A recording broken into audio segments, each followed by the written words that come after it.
Never before offer national highway పై ఆకర్షణీయమైన commercial plots గజం కేవలం 5,999 రూపాయలకే. దాదాపు 10 రోజులు తెలుగు రాష్ట్రాలను ఉక్కిరి బిక్కిరి చేసినటువంటి వర్షాలు మరోసారి బెంబేలెత్తించేటువంటి అవకాశాలు కనిపిస్తున్నాయి.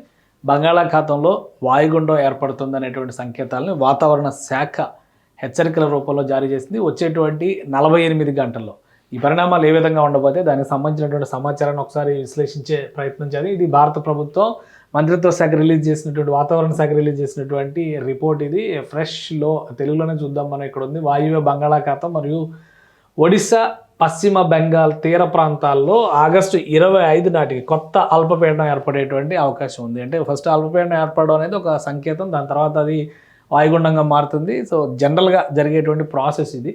కాబట్టి ఆంధ్రప్రదేశ్ యానం దిగువ ట్రోపో ఆవరణంలో పశ్చిమ గాలులు పెద్దగా వీస్తున్నాయనేటువంటి వార్నింగ్ ఇచ్చింది. ఇది 25వ తేదీ తర్వాత మరింతగా ఇది బలపడితే కనుక వాయుగుండంగా మారేటువంటి అవకాశం ఉంది. అప్పుడు పెద్ద ఎత్తున వర్షాలు నమోదయ్యేటువంటి ఛాన్స్ మళ్ళీ ఉంది. ముఖ్యంగా తెలుగు రాష్ట్రాల్లో అంటే కోస్తా తీరం వెంబడి ఒరిస్సా నుంచి దిగువ ప్రాంతాల్లో అంటే కళింగాంధ్ర అంతా కూడా వర్షాలు పడేటువంటి సంకేతాలు చాలా స్పష్టంగా ఉన్నాయని చెబుతుంది ఈ రిపోర్ట్. ఆల్రెడీ వార్నింగ్ దీనికి సంబంధించినటువంటి వార్నింగ్ ఇచ్చింది. ఇప్పుడు ప్రస్తుతం ఉన్నటువంటి వార్నింగ్స్లో చూస్తే కనుక ఎక్కడ పెద్దగా ఏమి లేవు. ఈ ఆగస్టు 22, 23, 24, 25, 26, 27 వరకు ఉండేటువంటిది.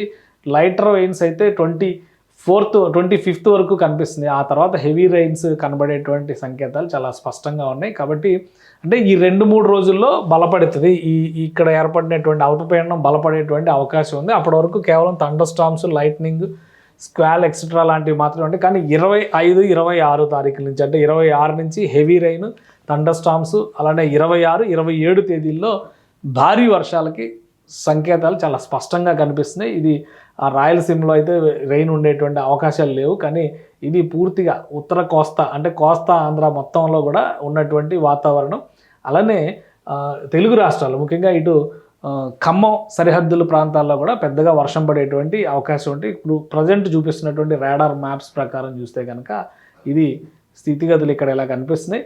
ఈ 2-3 రోజుల్లో ఇది మరింత బలపడితే కనుక ఖచ్చితంగా మళ్ళీ ఒక 2 రోజుల పాటు ఆంధ్ర ప్రాంతంలో ముఖ్యంగా కోస్తా ఆంధ్ర ప్రాంతంలో భారీ వర్షాలు నమోదయ్యే అవకాశం ఉందని చెప్పని భారత వాతావరణ శాఖ హెచ్చరికలు జారీ చేస్తుంది. ఒకవేళ అక్కడ ఏర్పడినటువంటి అల్పపీడనం వాయుగుండంగా మారేటువంటి క్రమంలో దిశ మార్చుకుని మరింత దిగువకి కనుక వస్తాయి. ఇప్పుడు ప్రస్తుతం పశ్చిమ బెంగాల్ ఒడిశా మధ్యలో మాత్రమే ఉంది. అంటే పశ్చిమ బెంగాల్ ఒడిశా అంటే ఇంకా పైన ఎగువ ప్రాంతంలో ఉన్నది. అంటే ఈ తీర ప్రాంతంలో ఉన్నట్టుగా మనం చూడాల్సి ఉంటుంది. ఈ పరిసర ప్రాంతాల్లో ఏర్పడినట్టుగా చూడాల్సి ఉంటుంది. ఇది కనుక మరింత దిగువకి వస్తే కనుక దీని ప్రభావం తెలుగు రాష్ట్రాల మొత్తం మీద పడేటువంటి ఛాన్స్ ఉంటుంది. సో అప్రమత్తంగా ఉండాల్సినటువంటి సందర్భం కింద వాతావరణ శాఖ రిలీజ్ చేసినటువంటి బులెటిన్ చెబుతోంది. సుమన్ టీవీలో మీ పర్సనల్ అండ్ బిజినెస్ ప్రమోషన్స్ కోసం కింది నెంబర్కి కాంటాక్ట్ చేయండి.